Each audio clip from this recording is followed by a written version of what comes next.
2001వ సంవత్సరంలో ఒక బక్కపలుచని మనిషి ఒక కలగన్నాడు.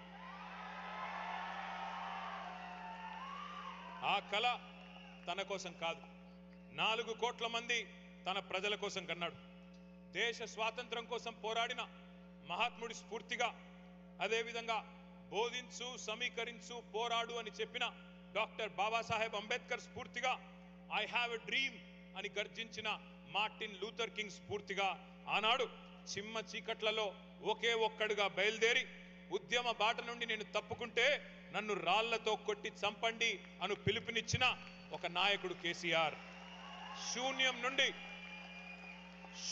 నుండి సునామీ సృష్టించి 14 ఏళ్లలో తెలంగాణ మిషన్ ఇంపాసిబుల్ అనే పరిస్థితి నుండి ఎట్లా కాదు పాసిబుల్ అనే పరిస్థితి చేసి చివరికి ఢిల్లీ మెడలు వంచి తెలంగాణ తెచ్చిన నాయకుడు కేసీఆర్.